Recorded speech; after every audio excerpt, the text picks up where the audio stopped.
Can you go back to your parents' home? My parents are going to live in this house. What are you talking about? I don't understand. I truly didn't understand what my husband meant. Even though I contribute $2,000 for monthly living expenses, what will he do without me? However, this turned out to be a good thing for me. The next day, I quickly contacted a recycling company. If my husband was plotting something, I had my own plan. What do you think you're doing? It's none of your business how I dispose of my own belongings, right? I am Liana, a 32-year-old office worker. I married Danny, my husband, quite recently. We met at a group dating event. He approached me aggressively, and I gradually became attracted to him, which led to us dating. Our relationship went smoothly for about 2 years, and then he proposed to me. As I was in my early 30s and hoping to marry, I was very happy when he proposed. I immediately said yes, and we decided to get married. Then we quickly planned to greet each other's parents. When I introduced him to my parents, they were relieved to see he was a decent office worker. Please take good care of our daughter. Yes, I will definitely make her happy. I was happy when he said that confidently. He was fun and considerate, so I thought our married life would be enjoyable. After that, we went to greet his parents. I don't want to remember much about that day. Right from the introduction, his parents didn't seem impressed.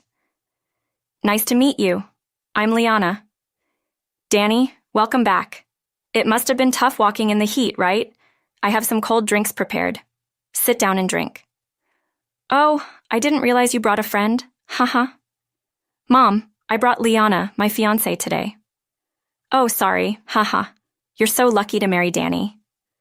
His mother suddenly said that, ignoring my greeting at our first meeting. I wondered if she was making fun of me. Then we were led to the living room, and I greeted his father, but he didn't respond at all, just talking to Danny. Without mentioning our marriage, they talked about family matters only they understood for over an hour, leaving me out of the conversation. So I ended up leaving without having much conversation with his parents. Since his parents were so cold, I asked Danny if he had told them about our intention to get married. I did, he said, but their attitude was too unfriendly. I felt really uncomfortable. That's why I didn't want a meeting between both of our families. Feeling very anxious, I eventually arranged one. I had already warned my parents about his parents. Thanks to that, my parents managed the conversation well. His parents were still unfriendly, but my parents asked questions that drew them out, praising their answers, which seemed to put them in a better mood, and they became more talkative. As a result, the first meeting over a meal ended pleasantly, and I felt relieved. I was truly grateful to my parents for trying so hard for their daughter. Later on, we had our wedding without any issues, finished our honeymoon, and started our life together. We submitted our marriage registration, and we officially became husband and wife. Then, our married life began. Even the trivial things in married life felt enjoyable. Since we hadn't lived together before marriage, everything was fresh. I felt enveloped in happiness every day. I'm home. Welcome back. I made dinner. Oh, what's on the menu today? It's your favorite, Danny. It's steak. Steak? Awesome. I'll get changed and come right away. We enjoyed our married life every day. Although both of us were working, Danny sometimes cooked simple meals, which I appreciated. I had often heard that wives usually bear the brunt of household chores after marriage, but thankfully that wasn't the case for me. I felt really glad to have married him. That was how we were living a happy married life. However, about a year after marriage, Danny's attitude changed drastically and became cold. At first I didn't notice, but our conversations began to dwindle. Today, something happened at work. Uh-huh. Are you listening to me? I guess so. What response is that? Indeed, Danny completely ignored my stories, and our conversations gradually faded. During meals, he hardly spoke, and the silence grew. Then, perhaps frustrated with this situation, Danny started working overtime more often and returned home considerably late. He also began to go out for drinks more often, coming home drunk. I couldn't understand why our relationship had suddenly deteriorated. Had I done something to upset Danny, or had his feelings for me cooled off just after a year? Thus, my days were filled with anxiety and confusion. Danny was coming home late, and we hardly had any proper conversations. I wondered if our relationship would continue to deteriorate and lead to divorce. Amidst these thoughts, one day, he suddenly said to me, "Hey, how about we go out to eat somewhere today?" What happened all of a sudden? No. I was just thinking we haven't really had a good talk recently. Work has been busy and I've been feeling down. Sorry for being cold. Danny apologized like that. It's okay. Well, I was quite worried, but I forgive you since you apologized. Thank you. I'll be more careful from now on. I was happy that Danny apologized. If things had remained in a bad state, we might have ended up divorcing. That day, we went to a restaurant and enjoyed delicious food and drinks. We had a great time talking about various things, just like before we were married. I thought we might be able to enjoy a happy married life like before. After that, Danny started valuing our time together, and it felt like we went back to our old days. He came home early, and our conversations during meals were enjoyable. So, I was completely reassured. In the midst of those days, Danny made a suggestion. There's a new apartment building coming up that seems convenient for commuting and has a lovely interior. How about moving there? He said that and showed me the brochure for the property. Indeed, it was a very nice place, as Danny described. At that time, we lived in the apartment I used to live in alone. The commute from the apartment was all right, and it was spacious enough for two. Our home appliances were relatively new, so we decided to start our married life in this apartment. However, now that it's been about a year and a half since we got married, it might be time to consider moving, especially if we plan to have a family in the future. The rent for the apartment Danny suggested is $1,400 per month. It's quite expensive, but if we each contribute $700 and save on groceries, we should be able to afford it. I agreed with Danny's proposal and read the contract procedures. A few months later, we moved into the completed apartment. It was spacious, with many rooms, beautiful, and seemed very comfortable to live in. Danny really liked it and seemed satisfied. It was an extremely comfortable and pleasant place. Equipped with a complete kitchen, I could enjoy cooking every day. Danny and I were spending joyful time together in our new home. However, about a month later, something bothered me. "Hey Danny, about this month's rent, your part hasn't been deposited into our joint account, right?" "Really? Oh, I thought I had transferred it." "There's a deadline for payment, so please transfer it soon." "Sorry, I thought I had already transferred it and ended up spending on other things. Can you cover this month for me? I'll pay it back soon. Sorry." "Please make it quick." I paid the full rent from my salary then. It was the first time I saw Danny not keeping such a promise, so I thought he would pay me back soon. However, after 2, then 3 weeks passed, Danny still hadn't paid me back, and it was already time for the next rent payment. "Hey, you haven't paid me back for last month's rent yet. Do I have to pay the full $1,400 this month?" "That's unreasonable. But we agreed to split the rent each month." "Well, we made a promise, but it's not easy, right?" "No, it's a promise. So don't make excuses and just keep it." "I'm working hard every day, so don't be so harsh." "Working hard? If you were working hard, you should cooperate in paying the rent for us as a couple. Then, can you set aside the rent from your salary in advance?" "All right." I wondered if he really understood. My trust in Danny dropped significantly. Besides, I was paying for all living expenses, including food and utilities. I was saving as much as possible, so even with rent, the total came to about $2,000. But it's hard to pay all that with just my salary. However, Danny never paid the rent again. It turned out he only paid for the first month after we moved. One day, something unforgivable happened. It was on my holiday when Danny was out for work, and I was cleaning the house. As I was vacuuming around the house, I found something in Danny's room. Did he have luxury brand clothes? Danny had bought luxury brand clothes without my knowledge, clothes he had never worn in front of me. So I didn't even know he had bought them. But what upset me the most was that he bought such expensive items, while not paying the rent or living expenses. As soon as Danny came home, I confronted him. "Hey, what is this?" "It's my clothes. What's the problem?" "Why are you buying luxury brand clothes?" "Why not? I can buy whatever I want with my salary." Yes, you can. But you said we would share expenses like rent and groceries, and you haven't paid. When will you pay?" "I'll pay when I can." "Isn't your priority wrong? If you can afford luxury clothes, then pay the rent. Danny retorted to my words, "What's the problem? It's fine, isn't it? To me, these clothes are more important. Your salary is also part of our income, so you paying the entire rent is the same as us paying it together." I was amazed at how self-centered his statement was. It's not the same. I'm making an effort to save while you just buy whatever you want. Don't you care about our home? Danny and I had a big fight for the first time in a while. He stormed out of the house in rage. Maybe we both needed some time to cool down. After Danny left, I searched his room again. I found a receipt for a luxury brand bag for women in his desk drawer. The date was over a month ago. I had no memory of being given such a bag, and my birthday had passed 2 months before. At that time, we only enjoyed a meal at a slightly upscale restaurant. Moreover, I paid for it. I hadn't received anything from Danny. I finally understood. Danny was probably giving gifts to another woman. That's why he didn't pay the rent and didn't contribute to living expenses. So I hired a detective agency. About 3 days later, Danny returned home as if nothing had happened. However, I couldn't greet him as I used to. I didn't say, "Welcome back," or talk to him. Danny, sensing my anger, didn't try to start a conversation either. In my mind, I was thinking of ending our marriage depending on the results from the detective agency. About 2 weeks later, I received the results from the agency. As expected, Danny was having an affair. Moreover, the other woman was his former girlfriend. Before marriage, he mentioned having a long-term relationship with a woman, and it seemed she was the one he was having an affair with. The affair matched the period last year when Danny became cold toward me.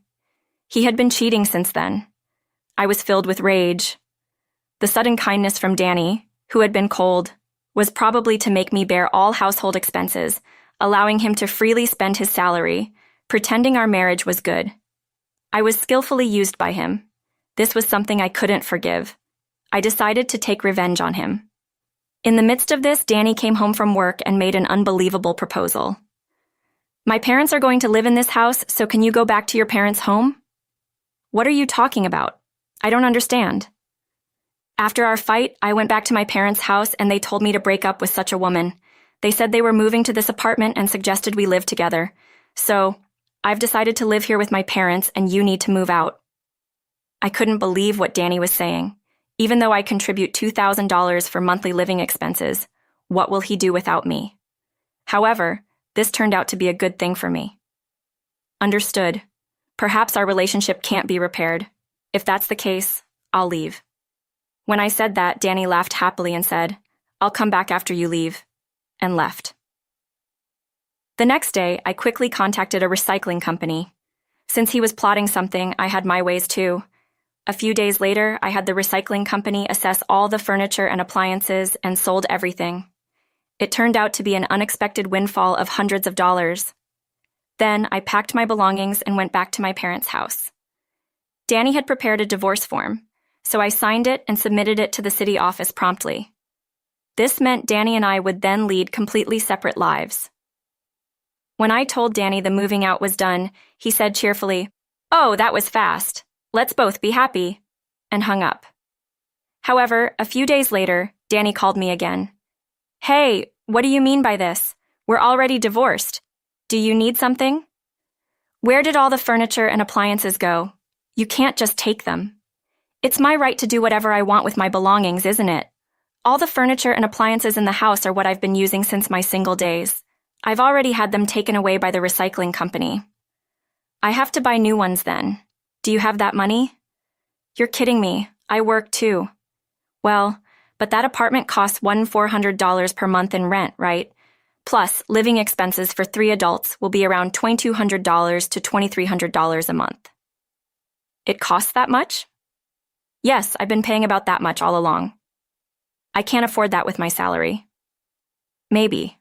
Well, no more money for your girlfriend then." "What?"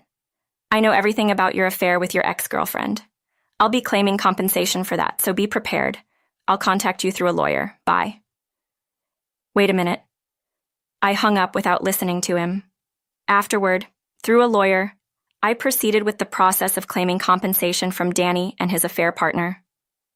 Danny was ordered to pay compensation of $30,000, but ended up in debt as he had no savings. As expected, he soon found it difficult to pay the living expenses and rent, and it seemed he had to leave the apartment. His parents' house had already been sold, so they had no place to return to and are now living in a small, cheap apartment as a family of 3. When I was contributing financially, there was a sense of economic ease. But after the divorce, Danny was left with nothing. And his relationship with his affair partner couldn't be maintained. As a result, it seems their relationship naturally came to an end. Danny begged me for reconciliation, crying, but I ignored everything and even blocked his calls. The compensation is to be paid in installments, and if the payments are delayed, his salary might be garnished, so it's unlikely he will miss any payments. Meanwhile, I plan to commute from my parents' house and start saving the money I couldn't save before. The marriage was a failure, but I take it as a lesson and intend to use this experience in my future life. Hey, where are you now? I'm at the office working. His response was surprisingly calm, which caught me off guard. He's right next to me. I can't believe he fooled me so easily. If he's going to play it that way, I'll have to come up with a plan. I'll use whatever means necessary to make him realize. My name is Jane. I'm 33 years old this year. I graduated from college and joined a major foreign company I had dreamed of for a long time. I had no complaints about my income, but my days were busy and I often had to travel abroad. I feared that if this lifestyle continued, every day would be consumed by work. When I turned 29, I began to feel a sense of urgency and anxiety about the future, wanting a break from my daily routine. At that time, a friend suddenly invited me to a group date, and I thought it would be a perfect distraction. There I met Kyle, who would later become my husband. He was the same age as me, 29, and at first glance seemed like an ordinary office worker living his daily life. While I had business trips and relocations, Kyle had no such duties, and his salary was indeed lower than mine. One day, as our relationship approached its first year, and we began to seriously consider marriage, Kyle said to me with a slightly gloomy face, "Honestly, I'm worried if I can make you happy as things stand." "Why do you think that?" "When it comes to salary, I earn less than you, and I'm unsure if I can adequately support our family as a man." I took his hand and said, "I'm with you not because of your salary or status, but because I genuinely love you. That's all there is to it." A look of relief appeared on his anxious face. At that moment, I felt even more affection for him. I expressed the emotion swelling up inside me. "I need you, Kyle. It's you that I want, not anyone else." He looked surprised for a moment, then gently said, "Jane, thank you for saying that. I truly want to spend my life with you." A month later, he proposed to me. As autumn deepened, we got married in a chapel surrounded by blessings from everyone. My life continued to be busy with work as before, but having him in my life made everything feel worth it. Fast forward 2 years from that special day, we spent our time peacefully and happily.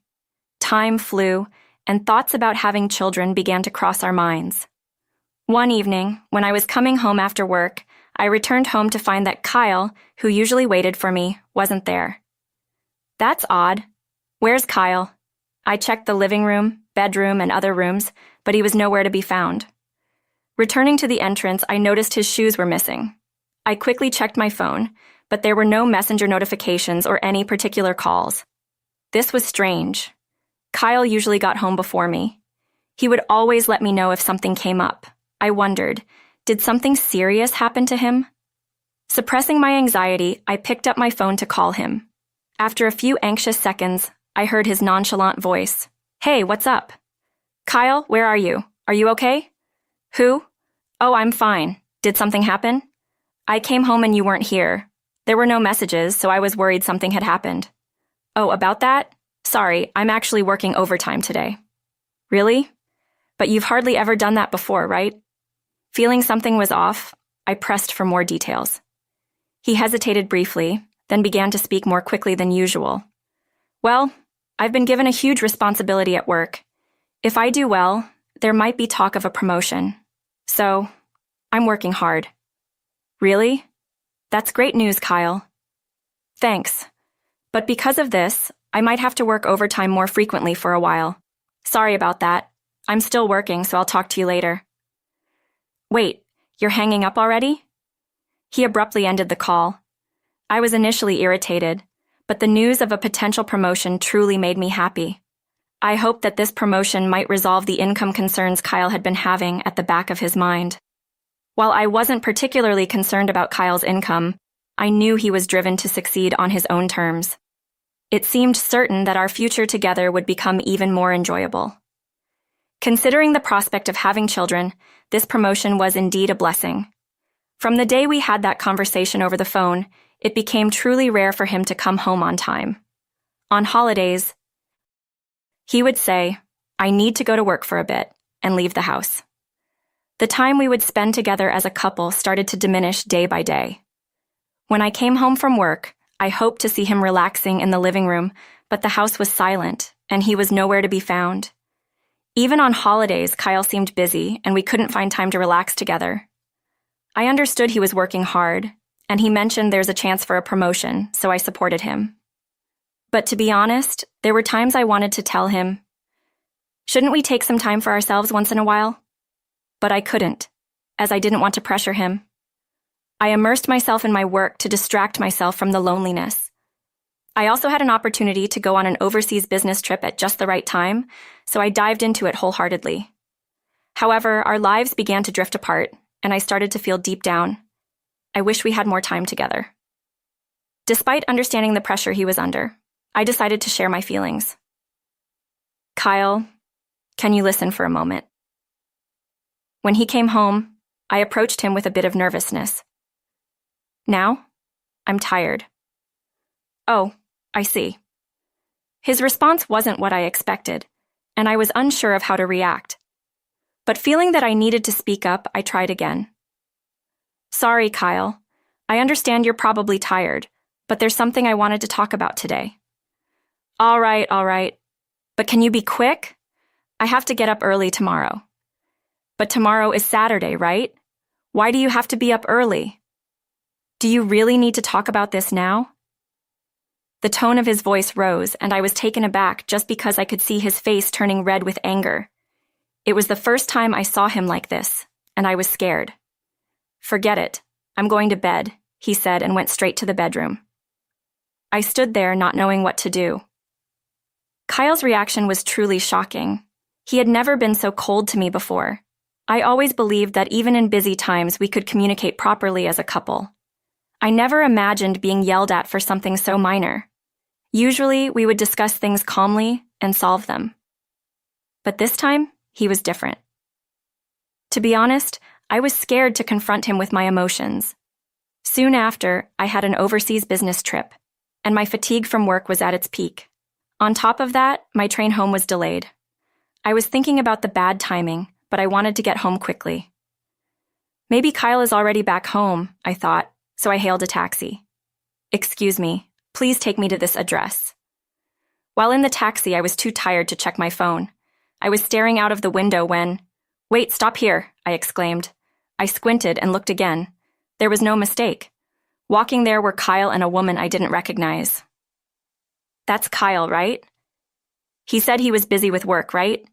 So why is he here and with that woman?" Questions swirled in my mind. Everything about our daily life, our married life, and his actions felt suspicious all of a sudden. It wasn't just a case of mistaken identity or someone looking similar. The way he walked, his posture, and that distinctive jacket, it was unmistakably Kyle. What shocked me more was when they suddenly started kissing as if they weren't concerned about anyone watching. In my shock, I managed to take out my phone and record the scene, thinking it might serve as evidence.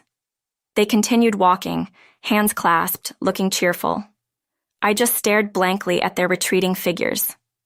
As I recorded, the taxi driver asked, "Are you okay?" Hearing his voice, I snapped back to reality and quickly stopped the recording. When I got home, as expected, there were no signs of Kyle. Amidst the turmoil of emotions, I decided to call him. After several rings, I finally heard his voice. "What is it? You're calling so much. I'm at work right now." "Sorry, I just wanted to clarify something. I'm a bit busy right now." "What? Busy? Do you mean you're busy with another woman? I mustered the courage to confront him. What are you talking about? He responded in a surprised yet stern tone. After a moment of silence, he spoke in an annoyed voice. I can't believe you're doubting me. I'm staying at the office tonight. And with that, he suddenly hung up the phone. Kyle's behavior couldn't be described as anything but suspicious. Could he really be cheating? The mere thought felt surreal. Considering our future as a couple, it had become evident that we needed a deep conversation to truly understand each other's feelings. But given his recent behavior, finding the right moment seemed difficult. True to his words, he didn't come back home that night. The next day, he came home but didn't speak much, as if he was a different person. Amidst this, the 2-week overseas business trip I had scheduled arrived. On the morning of departure, while pondering what to say to Kyle, he surprisingly woke up early and started a somewhat awkward conversation. Jane, it's going to be tough with your trip starting today. But do your best. Thanks, Kyle. Let's both be careful. Thinking about you being gone for 2 weeks makes me lonely. I've gotten used to the occasional trips, but they still make me sentimental. You really think that way? I'm a bit surprised. Of course. I've felt a strange tension between us lately. When you come back, let's go on a fun date and change our mood. Did he truly feel this way? Or were these words a mask to hide a secret I didn't know? He might be trying to divert my suspicions. Even though my head understood this possibility, a part of my heart was relieved by his words. Our relationship had cooled off recently, and my passion for him seemed to have diminished. Yet deep down, maybe I wasn't ready to let him go. Was that scene I witnessed just a figment of my imagination? Seeing his smile again made all the doubts vanish, and I realized how much I still loved him. Let's try to truly understand each other when I get back. With a cheerful response, I proceeded with my departure preparations. Surprisingly, the business trip went smoothly and ended earlier than planned. Initially, I thought of informing him about my early return. However, an idea struck me. A surprise return could be fun. I imagined greeting a tired Kyle with a homemade dinner. I was looking forward to the small pleasure of welcoming him back, tired from his day, with the dinner I had prepared. Upon landing in the U.S., it felt like I had been away for longer than just a week. Standing in front of my house, I whispered to myself, I'm finally back. But as I opened the door, something felt out of place. There, right in front of me, were unfamiliar pink high heels. Frozen in surprise, I heard Kyle's voice along with a woman's giggly voice from the living room. What? Holding back my anxiety, I tiptoed down the corridor. Peeking into the living room, I saw that same woman I had seen before, laughing and sharing wine with Kyle. The woman, speaking in a playful tone, said, Is it okay to stay here? What if someone finds out about us? It's fine. She won't be back for another 2 days. Haha. Really? Spending my birthday alone with you like this? I'm so lucky. I know, right? Haha. Will you stay with me tonight? Oh, Kyle, thank you for this present, too. The woman's name appeared to be Lisa. They seemed intoxicated, holding hands and laughing joyfully. My heart felt like it was tearing apart. How could this happen so easily in this house which I had worked so hard to obtain? Tears welled up, but I thought I shouldn't cry here and took a picture of the scene with my smartphone. While they seemed entirely relaxed, I quietly left the house and boarded the elevator. Inside the elevator, my heart raced, torn between wanting to trust Kyle and the reality I had just witnessed. The memories of our good times together raced through my mind. I didn't want to believe it, but the reality before me couldn't be denied. Even in this situation, could I still maintain my relationship with him? Suppressing the tightening feeling in my chest, I decided to call him. When he answered the phone with a, "Hello," I paused for a moment before speaking. "Hey, where are you right now?" He responded casually, "I told you I'm at work. Is something wrong?" "Well, there's something that's bothering me. Is someone at our place right now?" He sounded puzzled as he murmured, "Huh?" I continued, slightly exasperated but wanting to address the situation. I came back home early. When I approached the house, I heard voices inside. Wait, seriously? You mean you're standing outside our door right now? Yes, so I was thinking if I should go in and check. As I tried to gauge his response, what he said next was completely unexpected. And I was shocked. What? Could it be a burglar? That's it, a burglar. Jane, stay away for now. It's dangerous. I was utterly disappointed at that moment. I couldn't believe he would try to deceive me with such a flimsy excuse like this. First, go somewhere safe. Then the call abruptly ended. I impulsively called the police. Excuse me, I believe there might be a burglar in my home. I can hear voices. Could you come quickly? Shortly after, 2 police officers arrived at my home. I explained the situation, and we entered the house together. When the house intercom rang and he appeared, he looked shocked. Why are the police here? Was there some trouble? Are you a resident here? Yes, I am, but we received a report from the lady here saying someone had broken into the house. What? A burglar? But there's nobody here. At that moment, I revealed myself from a corner, staring at his astonished face. Why? He looked completely bewildered. I apologized to the officers, saying, "Sorry, it was a misunderstanding," and sent them on their way. There was no sign of a woman inside the apartment. She probably slipped out while I was making the call. He looked slightly uneasy, seemingly trying to hide his infidelity. Kyle raised his voice. Why did you suddenly call the police? Isn't that an overreaction? Well, you're the one who mentioned it might be a burglar, right? And where were you, really? He looked troubled, clearly unsure of what to say. Well, actually, I took out my smartphone and played the video I had recorded earlier. Do you see this? His face went completely pale and he seemed at a loss for words. What is this? Can you explain? I said with a slight smile. He seemed to be searching for words. I don't need excuses. Just tell me the truth. Although there was remorse in his eyes, he still couldn't muster the words to apologize to me. At this point, it doesn't matter. Even in a situation like this, you can't even apologize properly. How does it feel to be caught cheating? I am sorry, Jane. What's the use of apologizing now? You know, just saying sorry won't fix everything, right? A mere apology won't heal this pain. Don't worry, I'll be sure to get compensation from you. Both you and that woman better take responsibility. With those words, my anger didn't subside, and I threw him out of the house. After returning inside, I made sure to lock the door tightly. For a while, I could hear his voice and footsteps outside, but they eventually faded. Later on, I received a concerned call from his parents. Our son came home very distressed. What happened? When I calmly explained the situation, they were shocked and promised to cooperate regarding the compensation and divorce matters.